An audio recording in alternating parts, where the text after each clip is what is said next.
Thanks, Elizabeth. All right. So first of all, welcome everyone. Thank you for spending your Thursday evening with us. My name is Elizabeth Schrang. I'm the Membership Engagement Manager for Northeast Connecticut Land Conservancy, or as you will hear me abbreviate it, NCLC.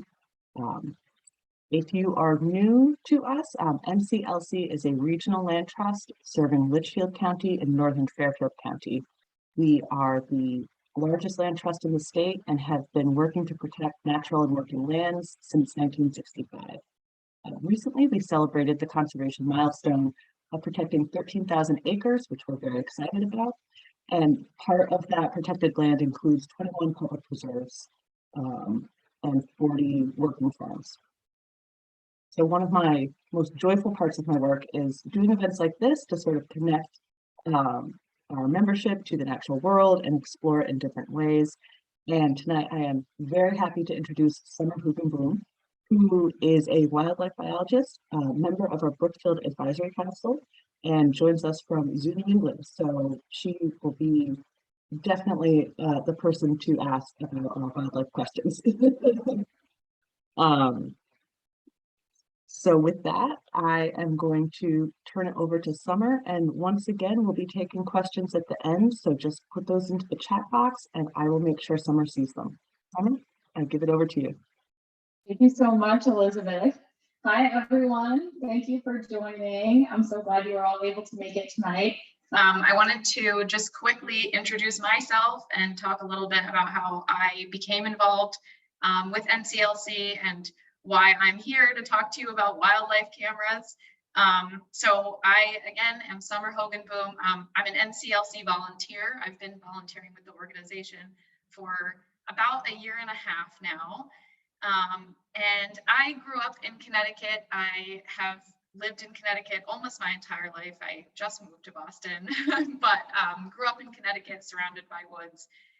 And I've always had an affinity for wildlife and always have been interested in wildlife. So in university, I studied animal science and wildlife conservation. And after I graduated, I spent some time doing research on rainforest animals in Puerto Rico. And then I launched my career with the Wolf Conservation Center in South Salem, New York. I just recently moved on to Zoo New England in Boston. And outside of work, I am a certified wildlife tracker, and we can talk a little bit more about what that means later on. But it basically just means that I am a big animal nerd who likes to go out into the woods and look at animal tracks and animal signs. And that's why I love using wildlife cameras to study animals and to learn more about their behavior. I started hanging cameras around my house in Connecticut just because I thought it would be interesting a few years ago. And I have learned so much from these cameras, things that I never knew, that no amount of education would have taught me, that I really could only see through these cameras. And they are such a great lens to see into the actual behavior of wildlife, because it really takes that human element out of observation. And so you actually see animals behaving in their natural way, in their natural environment. So for me, it's been a really incredible learning tool, and I hope that it will be a learning tool for all of you as well. So I'm going to start by talking a little bit about wildlife cameras, how they work, some of the basics on where you want to hang a wildlife camera if you are interested in getting into this yourself. And then after I talk a little bit about that, I'm going to show you guys some videos that I've captured on my cameras and that NCLC has captured on some of their properties in the state. And I apologize if there's background noise. My upstairs neighbors are building a dresser right now. So we're going to look at some animal behaviors and talk a little bit about some of the things that we're seeing in these videos. So again, if you have any questions while I'm talking, just feel free to drop those questions in the chat. And at the end of the conversation, we will go through some of your questions and answer all of your questions. So I'm just going to share my screen. Oops. Give me 1 second. I'm sorry. You'd think after so much time with this pandemic that I would know how to use Zoom. Okay,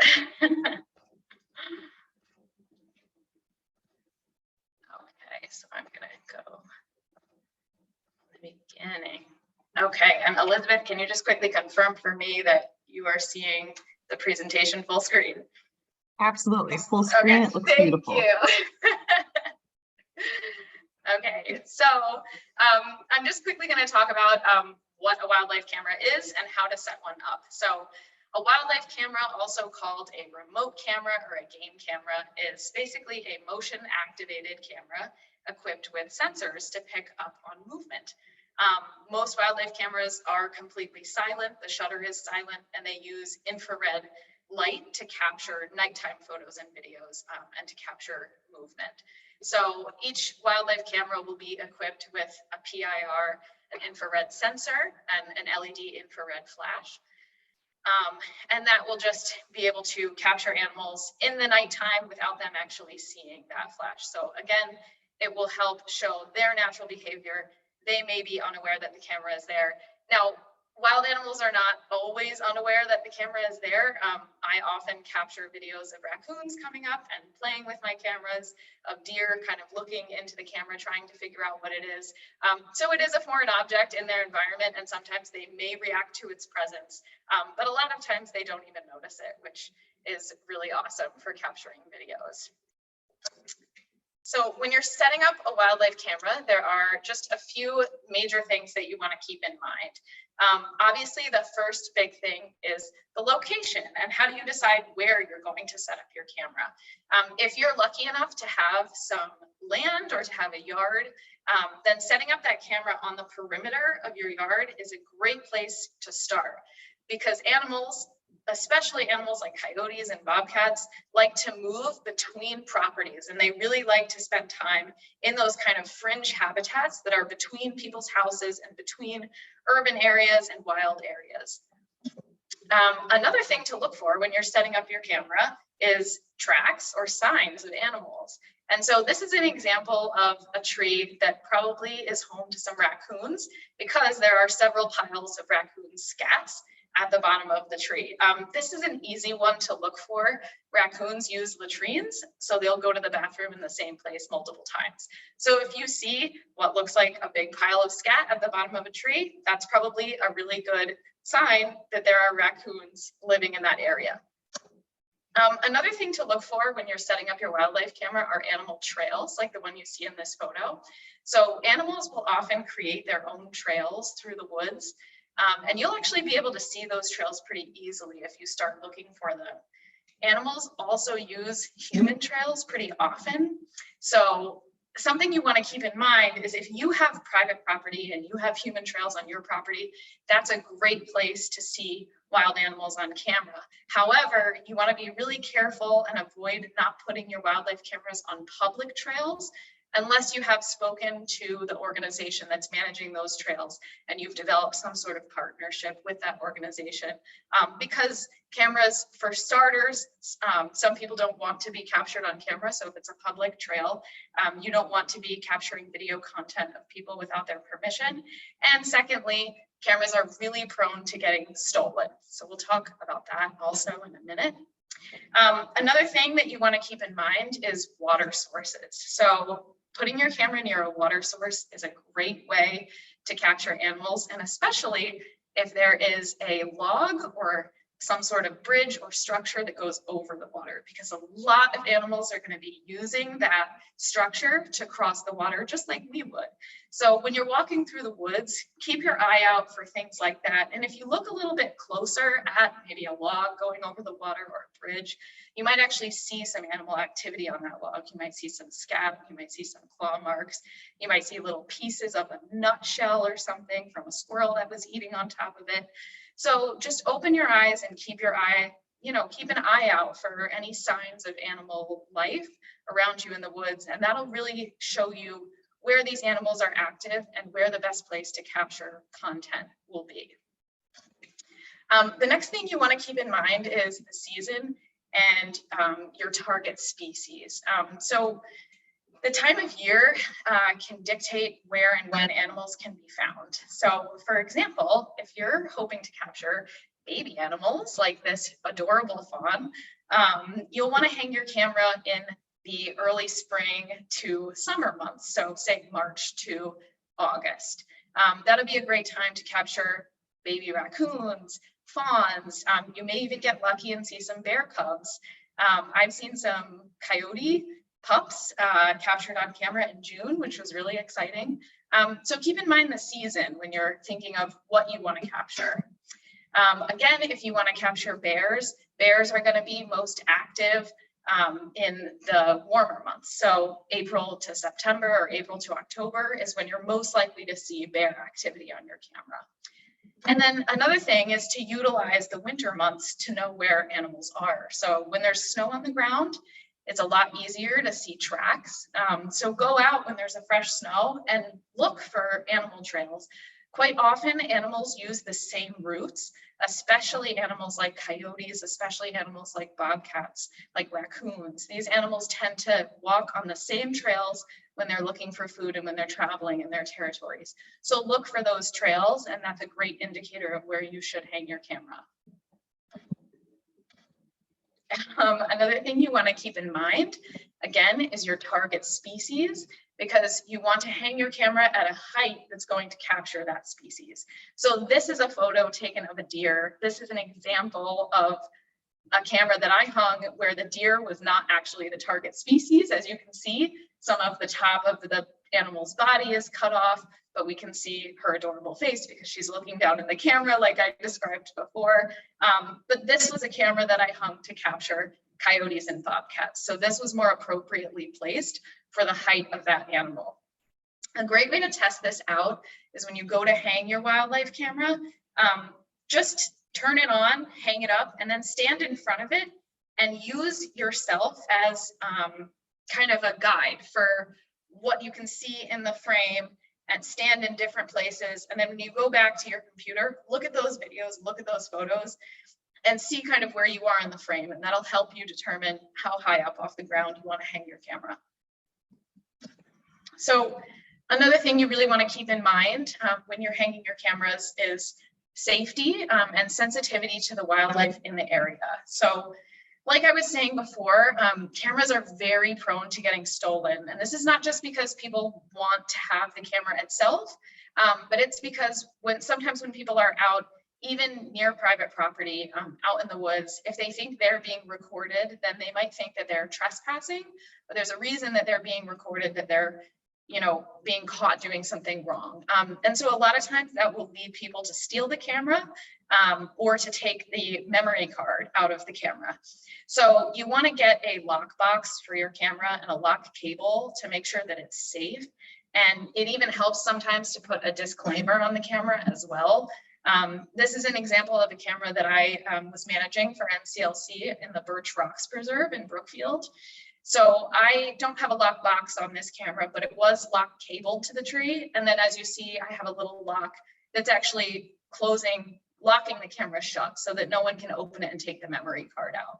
And then I have a little sign here that says do not tamper, and then explains the purpose of the camera so that people who think maybe the purpose is to, actually watch humans will be reassured that this camera is just here for studying wildlife and for education purposes.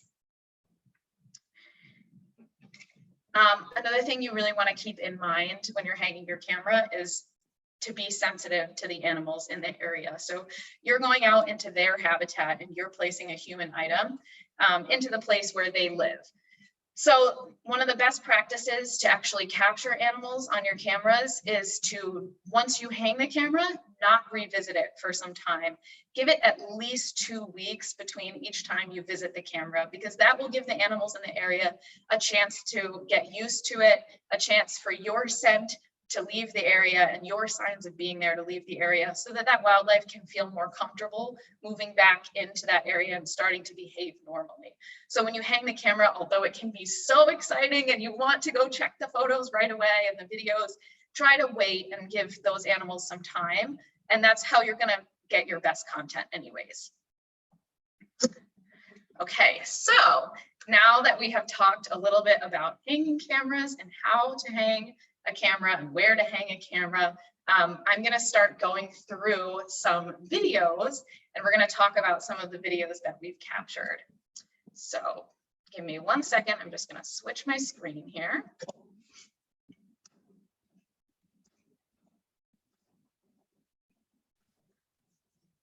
for the screen switching process, I'll just hop on to answer one question that came in, which is where will this video be recorded? I will be posting this to our website and sending out a link to everyone who registered. This person also asked what kind of camera, but Summer, I'm going to leave that to you, whether you want to get into that at this point or at the end. Talk about that a little bit now, and we can talk about it more at the end too, if you'd like. I see Jackie Littlejohn is here. Hi, Jackie. So I personally use Bushnell cameras, but there are a number of great brands of cameras that you could check out. My recommendations would be either Moultrie, and I can type this in the chat later as well. Moultrie, Bushnell, or Browning. Those are the three brands that I really recommend. But another thing I can do is, if Elizabeth, if you'll be sending a follow-up email, I can also send a link to a couple of different suggestions that I have. Generally, you want to look for anything that has a really decent battery life. I would say that would be the number one thing that you want to look for, and something that's obviously hardy and waterproof, because it's going to be rained on, it's going to be licked by animals, it's going to be maneuvered by raccoons. So something that can hold up to being manipulated in that way. But I can follow up with some more suggestions as well.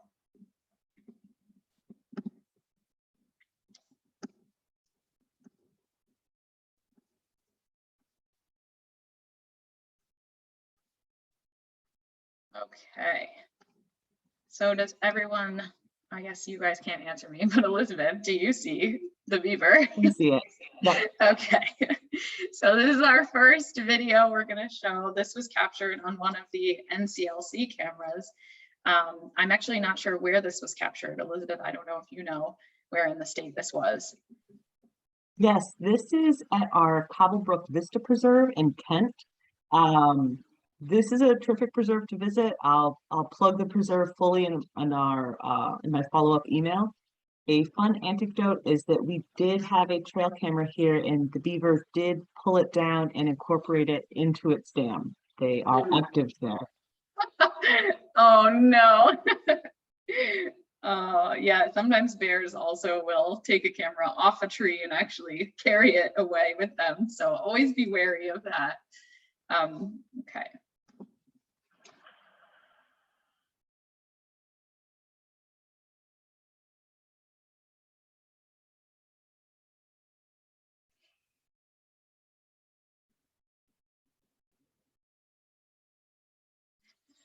So you can see that this beaver is obviously very hard at work pulling this tree limb down. This is really an easy one to explain to you all. As we all know, beavers chop down trees to build dams and to build the lodges that they live in. When a beaver cuts a tree down or pulls down a tree limb, it's actually a very systematic process. They will eat all of the leaves and buds off of that tree or limb before they use it for their lodge or for their dam. And beavers are actually a really cool animal that we have in our environment here, because beavers are considered ecosystem engineers. That basically means that they create habitats for other wildlife. So that includes fish, birds, rodents, all kinds of other animals utilize the ponds that beavers create with their dams. That's why their presence is so essential here in Connecticut. So they're a really cool animal. Another one that is kind of easy for you to find when you're looking for a place to hang your camera, if you see those gnaw marks on trees, you know that there's beaver activity in that area. So that's a great sign of a place where you can hang a camera. Another thing I wanted to share with you is that beavers don't just chew down trees for habitat purposes all the time. Like most rodents, beavers' front teeth actually never stop growing, and they have to be chewing on things constantly to keep that growth at bay. So if that growth gets out of hand, it can actually impair the beaver's ability to eat. It can cause infection. It can cause all sorts of issues. So beavers have to be chewing on things all the time, regardless of whether their dam is already built and regardless, of whether their lodge is already built. And I just want to double check before I advance to the next video. Elizabeth, can you hear the audio from the video as well? Oh, great. Let's watch this beaver one again and see if any of the audio comes.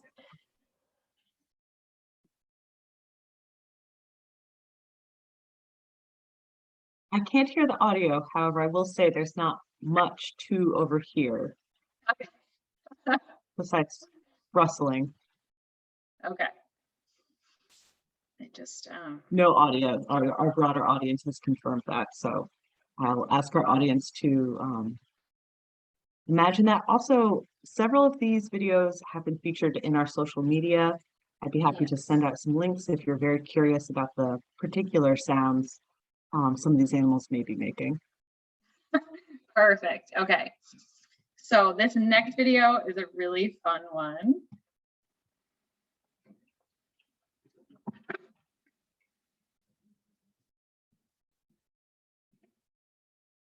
So this is a behavior that a lot of you, I'm sure, have seen before, but I wanted to talk a little bit about it. A lot of people think that raccoons are washing their food when they do this, and that's something that's commonly believed about raccoons. But raccoons are actually using their sense of touch when they do this, and they're using their sense of touch to kind of understand the world around them. Raccoons have extremely sensitive nerve endings in their front paws, and so they manipulate items like food to gather information about that item. They don't have very strong eyesight, so their touch is really their strongest sense. And the reason why they do this in the water is because to get their paws wet actually stimulates those nerve endings. So when their paws are wet and when they're manipulating something in the water, it makes it even easier for them to understand and gather more sensory information about that item. So here is another example of a raccoon doing that. This was captured right near where I used to live in Brookfield. And I wanted to show this video, not just to give another example of this behavior, but also to let you know that sometimes we see raccoons out during the day. This is a perfectly healthy raccoon in this video. This video was taken in the spring when raccoons are a lot more active. A lot of people sometimes think that when you see raccoons out during the day, it's cause for concern. It means that they have rabies or distemper. That is usually not the case. Raccoons are a nocturnal species, but they will alter their patterns of behavior if there's, say, a food source or some other reason. A food source, for example, a human food source that they've learned about. And especially in the late spring months when mother raccoons are taking care of their kits, they'll be out more often foraging for food. So during that time of year, you may see raccoons out during the day more often, and it's typically not a cause for concern. It just is that they are looking for food. I like to say, just like we like to go out at night sometimes raccoons like to come out during the day. Summer, I have a quick question. What are some of the things the raccoon is looking for with its highly tactile hands? Are they looking for fish? Are they looking for crayfish? Yeah, so raccoons will eat all sorts of things. So when they go through the water, this raccoon is probably turning over little rocks in the water. They're looking for, just like you said, they're looking for fish. They're looking for little crayfish, aquatic bugs and beetles. They'll even eat rodents and small birds. Really whatever a raccoon can get its hands on, eggs, they'll go ahead and eat. And a lot of us know that because they've probably gotten into our garbage can at one point or another. So I have one more raccoon video to show you. I absolutely love this one.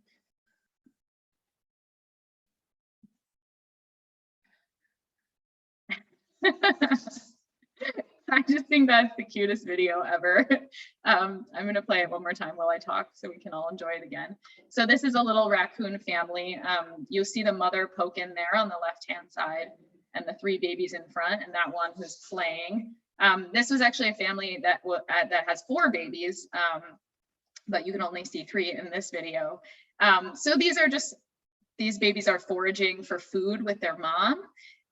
This was captured in late June. So at that point, these babies were probably around 6 to 8 weeks old. Raccoons will travel with their mom for their first summer and fall and winter. And then they'll reach full maturity at about 1 year old. that's when they'll start to kind of break off from their mom and start to forage for food on their own. But if you catch, if you're lucky enough to capture a raccoon family at this time, it can be really interesting to see the way they interact with each other, especially the way the babies learn how to play with each other, and you can sometimes see them interacting with their mother. So it can be really interesting if you get lucky, if you hang your camera in the early spring, to see some of these families interact with each other.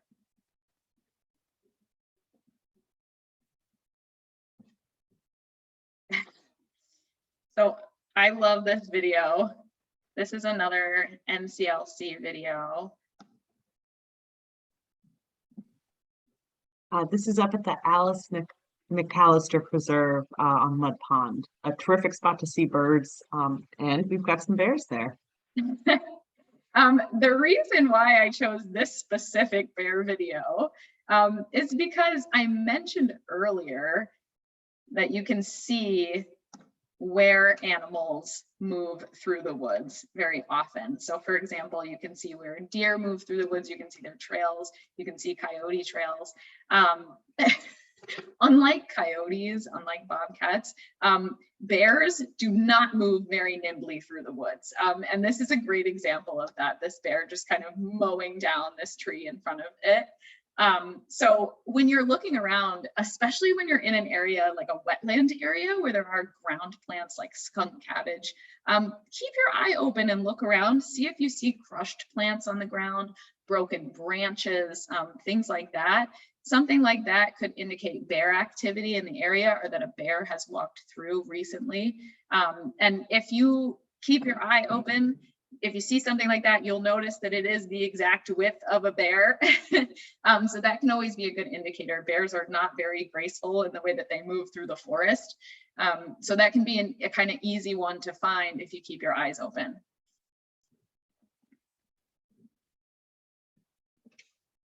So I want to actually talk about this a little bit before it plays.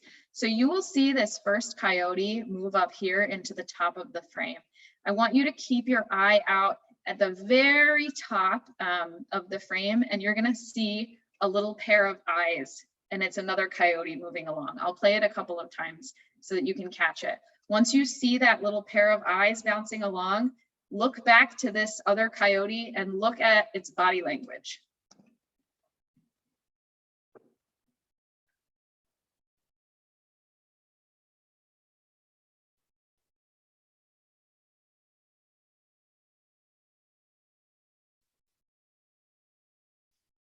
So I'm just going to play that one more time so you have a chance to see that coyote's body language again.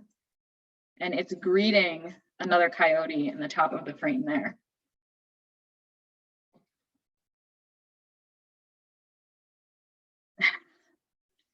So I absolutely love this video. This is one of my favorite videos. And I wanted to show it because it is a great example of the social behaviors of coyotes. And it actually reminds me a lot of a dog, like when your dog sees you when you walk through the door. Coyotes often travel in pairs or family groups. Coyotes, unlike wolves, they have a pretty loosely knit group structure. So they may break off on their own for periods of time, and they may travel just in pairs, but they will group together for other family members and potentially unrelated coyotes for hunting purposes. But in general, a pack of coyotes consists of a breeding pair, their offspring from the current year, and their offspring from the previous year. So coyotes reach maturity at around 2 years old. So that's when they really would break from their natal territory and their natal pack and move away in search of their own territory. In this video, I love to see that body language. You can see that coyote greeting what may be its mate or may just be another family member or a friend. You see that its ears kind of go flat back and its tail wags. And those are all signs, as we know, that say, I'm your friend, and this is an animal that I know. And I'm going to show you another example. This was the same coyotes on the same night.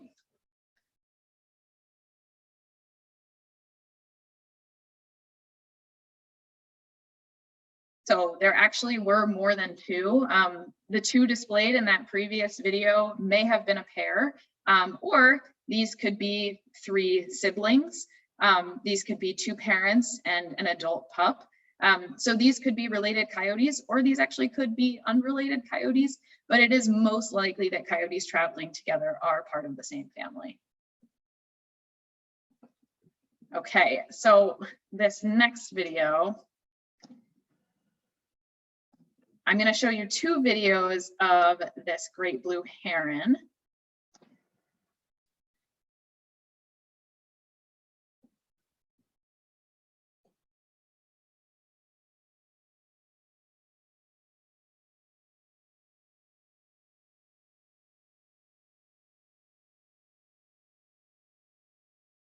So I love this one because it shows you what herons look like when they're hunting.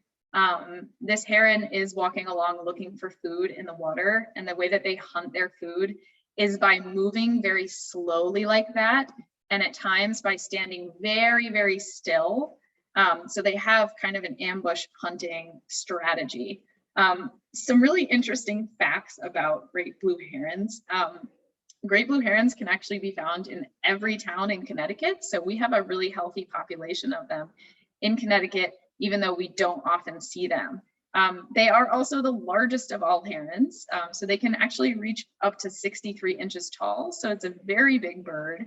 And herons will eat almost anything they can swallow. So while their preferred meal is usually fish, they'll also eat anything from frogs to snakes to lizards, even mice or small birds, kind of similar to a raccoon.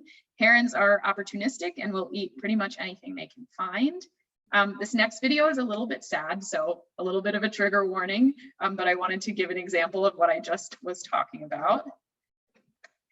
This heron got lucky. Is that a frog? It is. That is an enormous frog. Yes. So as you can see, Wow. it looks like a meal that is a little bit too big for the heron, and unfortunately it's not captured on video, but that heron will gulp that frog right down. They are very good hunters. That's incredible. Yeah, so that'll keep that heron full for a little while. So awesome hunters, opportunistic hunters, and they are really beautiful birds. Any sort of wetland, especially like open wetlands like ponds and lakes, are a great place to see herons in Connecticut. Now this next video is, we're gonna have a little bit of a technical issue with this one because I was hoping you'd be able to hear the audio, but I can send this, this series of videos out also after the presentation so you can hear it. But this, I will tell you before we get to it, is one of my favorite series of wildlife videos that I've ever captured. So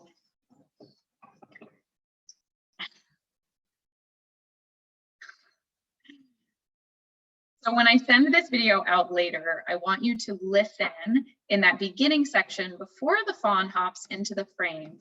You're going to hear a sound that sounds sort of like a grunt, and then you're going to hear a high-pitched squeal.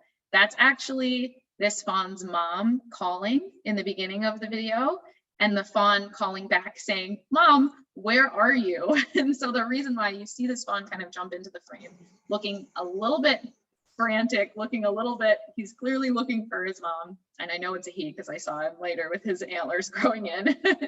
He's clearly looking for his mom. So in this next video, he continues to look and he's listening. You can see his ears moving. He's listening to her call. And he says, "I think she's somewhere over here."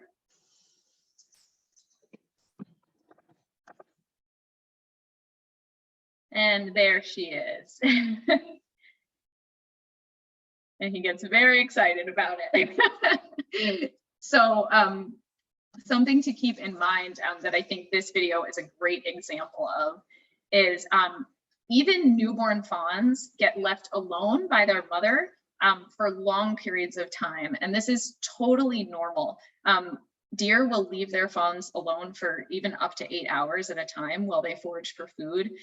That fawn is never alone mom is never far away. So this is especially important to keep in mind because if during the spring months you see a newborn fawn alone, you don't want to immediately assume that that fawn's mother is gone or has been hit by a car or something like that.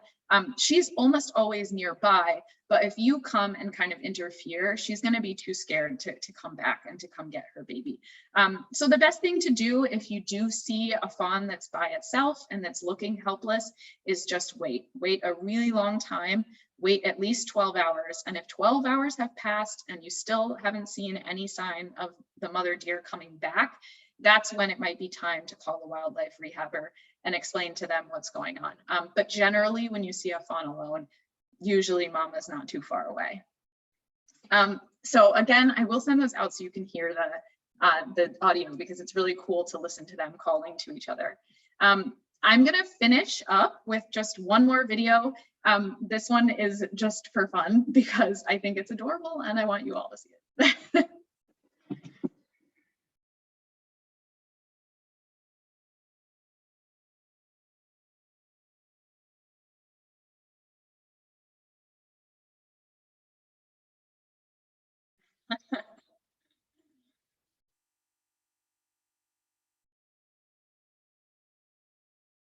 This is obviously a cute little coyote pup. It's one of two that I captured for a few days on end in this spot before they kind of moved on with their mom. But this is a gorgeous, healthy little coyote pup. He's clearly being fed well. He's clearly happy in his environment. This is another example of, you know, if you saw this animal on its own, it is no cause for concern. His mother is definitely not far away. But I love this video, just like the video of the coyote that's kind of greeting its friend or its mate. It just shows, especially when he plays with that little blade of grass, it shows that coyotes really just aren't very far off in genetics from our dogs that we love so much in our homes. And I love that because as much as, you know, a coyote is a wild animal, we don't want to think of it as similar to a dog. It does kind of help with the stigma around coyotes because a lot of people think that coyotes are these, you know, awful demonic animals that are wandering among our towns, when in reality, they are just wild canids and they are just trying to survive like any other animals out there. And so whenever I do a wildlife talk like this, I always like to add in a reminder to people, especially as spring is here now, that coyotes are very active during this time of year. So now is the time to be vigilant with your pets. Now is the time to be vigilant with your garbage, your compost, any food sources you have outside. And that goes for coyotes, for bears, for raccoons. All animals are pretty active during the spring months. And so now is a good time to remember how to best coexist with those animals. And that's the way that we can keep a positive and easy relationship with the wildlife that we share spaces with, so that they can continue to live in harmony with us and so that we can continue to protect ourselves and our pets and our property. So that's something I always like to remind people to keep in mind this time of year, that everyone's just trying to survive. So with that, I want to thank you again for participating tonight. I want to thank you for being here and watching these videos with me. I hope that this makes you excited and makes you want to go out and hang your own wildlife cameras. As you can see, it can be so much fun and such a great window into the wildlife that we have here in Connecticut and their behavior, and a great way to learn. So I'm going to move over into the chat now and just see what kind of questions we have. Summer, thank you so much. These videos are such a delightful look into what happens when we're not in the woods. It's really quite a privilege to see them in their natural habitat, living their lives. Yeah, I mean, it's great because when you walk through the woods, you hear some birds, you know, you see maybe some animal signs, but it's rare that you actually see animals because they know when we're coming. So I know personally, a lot of these videos you may have noticed were from the same spot. This is a spot that is very close to where I used to live. And I had absolutely no idea what kind of wildlife diversity was existing right in my backyard. And I only learned because I hung that camera up. I did not know that we had bobcats back there. I've seen a mink on that camera. I did not know that we had mink. I did not know that we had herons.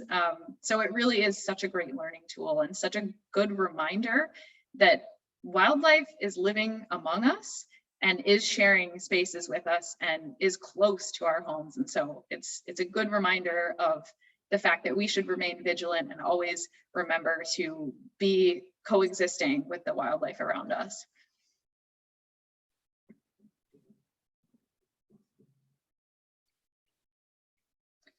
Someone asked, can you talk a little bit about the distance at which the camera will pick up viewable activity?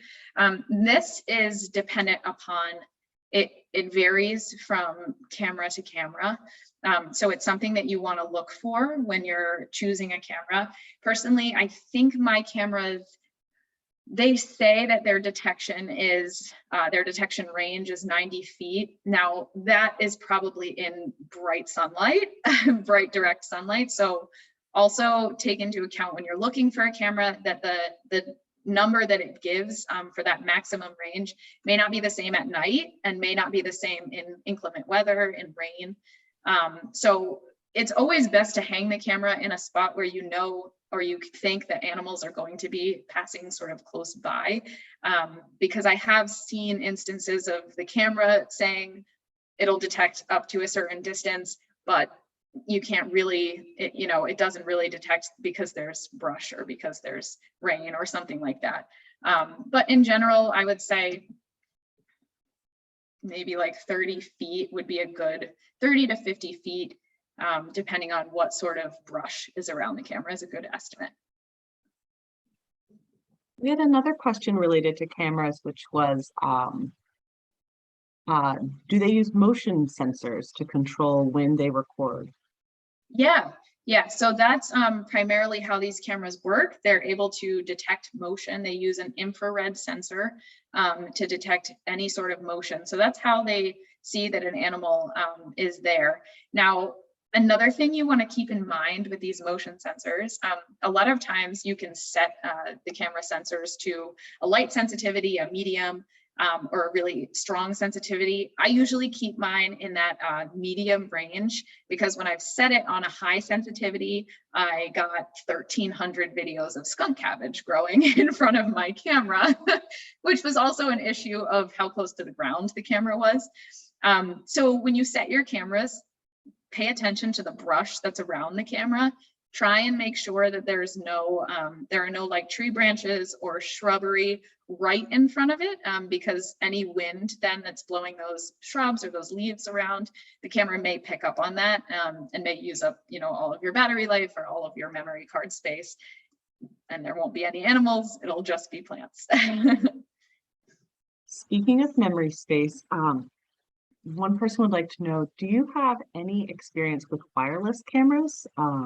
Which I gather must be a great option if you don't want to hike out to retrieve a memory card. I personally don't know very much about them. I'm interested to hear. Yeah, absolutely. So when we're talking about game cameras, there are wireless camera options, and there are some that if you're planning to hang it near your home can use your Wi-Fi network, but there are also cameras that you can get a separate cellular network for if you're actually hanging them out in the woods. A good example of this is Reconyx. That's what the Connecticut DEP actually uses to capture wildlife. Now, Reconyx cameras do run from, I would say at the lower end, like $350 or $400 to at the upper end, maybe $800 to $1,000. So you're looking for a wireless camera, you're looking at a much higher price tag, but it can be worth it if you don't, if you're putting it really way out there and you don't want to be hiking out to get that memory card. It can really be a nice thing to have. So they are available, it's just a higher price tag. Another thing that I can suggest is, I know a lot of people use Ring cameras or Arlos, which are security cameras for the home. I actually have used an Arlo camera for wildlife before. An Arlo equipped with a cellular network actually runs closer, I think, to 200 or 250, so it's a little bit cheaper. But an Arlo or a Ring camera is not designed to capture animals. So the quality of the video might not be as good as one of those, as a game camera or a wildlife camera. And it doesn't have the loops, you know, and bits to put a cable lock through it. So another thing you want to keep in mind is you don't want to just stick a security camera out in the middle of the woods, because it's most likely that someone will take it. So yeah, you have a few options for that, but just remember to always keep in mind, when you are hanging it, you know, far away from your home, make sure it's secured, make sure it's locked to something. All great advice. I think we've hit most of all the questions that have been asked so far. So my members of the audience, while we have Summer with us, if you have any questions about trail cameras or any of the behaviors you saw these animals do, please feel free to share them in the chat.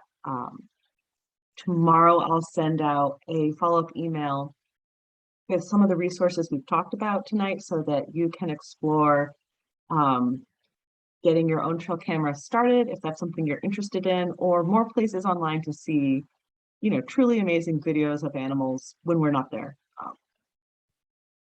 And Heather, I'm sorry, I was going to say, I really enjoyed your reminder that in springtime, it's extra important to think about the best ways to cohabitate well with animals. Yeah, absolutely. I noticed that someone said "not fishing?" at some point, and I don't know exactly which video I was showing at that time.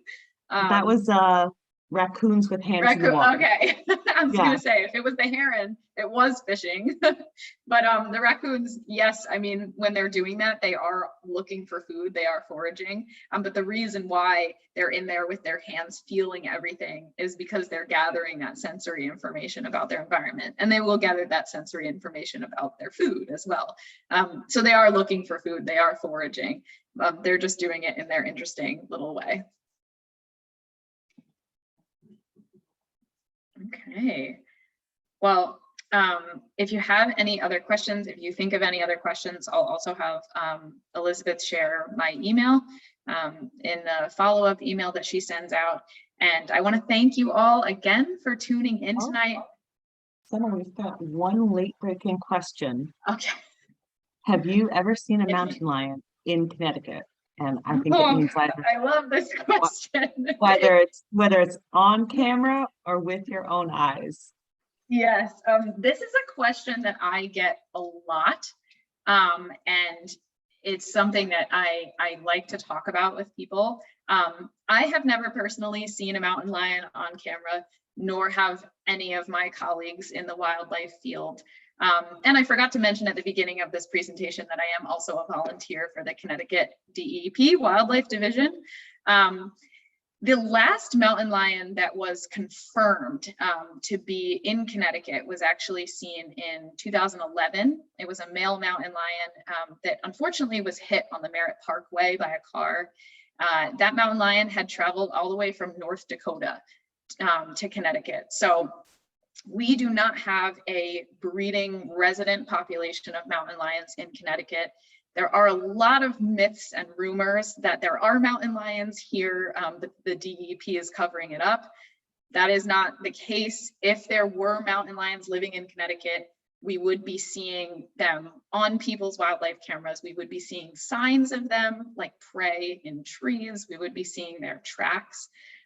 So they really aren't here. However, I always think it is important to say that it is not beyond the realm of possibility that a mountain lion would be here, because there are mountain lions living in southern Canada, and they have huge, huge ranges. And so mountain lions also in other parts of the United States. And so mountain lions, like the one who traveled all the way from North Dakota, will travel down into the Northeast on occasion and are known to be seen. There's been mountain lion sightings in almost every state in the Northeast over the past several years. So just because we don't have a resident population doesn't mean that it is beyond the realm of possibility to see one. But in most cases, you know, when you see someone post online, oh, I saw a mountain lion, usually it is a bobcat a house cat, a dog, sometimes a deer. People make all kinds of things into mountain lions. So yeah, so personally, I have never seen one in the wild or caught one on camera, but I always have this little, spark of hope in the back of my mind that one day I'll be the one to capture the one mountain lion that comes, travels into Connecticut. When that happens, we'll have a follow-up event. If you have time for one more question, Yeah. in our audience, John asked, how about moose? John says he has seen moose and mountain lion in Sharon, and moose is a gigantic animal, also kind of more associated with the north. How often do we see them in Connecticut? Yes, so we do have a moose population in Connecticut. It's a very elusive animal, and it's a very small population. So I believe, and I should know, but I believe the population is like in the northeast of Connecticut. I don't know, Elizabeth, if you know if that's right or not. I have seen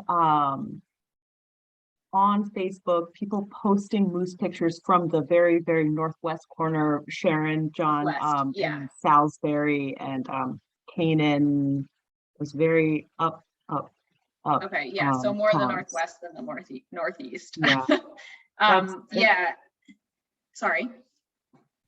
One time that was in New Milford, and it was a very exciting time on the Facebook page. I remember hearing about that. Yeah. Norfolk. Yes, Yeah. Norfolk. Yeah. Yeah. So we do have moose in Connecticut. And yeah, I personally have not seen any or heard of any aside from the one in New Milford in southern Connecticut or in the area of Connecticut where I was living, which is Brookfield. But yeah, we do have them. They are around. They are very elusive. So if you're one of the lucky people who gets to see one, then that's awesome. And I hope you will share the footage with us. So I think with that, if anyone does at the end of this think of a question, please don't hesitate to email us at NCLC. I'm happy to pass it along to Heather. Other people on staff have really excellent wildlife knowledge, so we will be very honored to try and do our best to answer your questions about Connecticut's wildlife. Summer, I want to thank you so much for spending your time with us, sharing your knowledge and these tips and tricks about wildlife cameras. It is very much appreciated and a great reminder about how important Northwest Connecticut is for wildlife migration. Thank you very much. Absolutely. Thank you so much for having me, and thank you everyone for joining. All right. And so with that, everyone, please enjoy your evening and look out for my email tomorrow with those resources we talked about. And have a wonderful night. Bye, everyone. Thank you. Take care.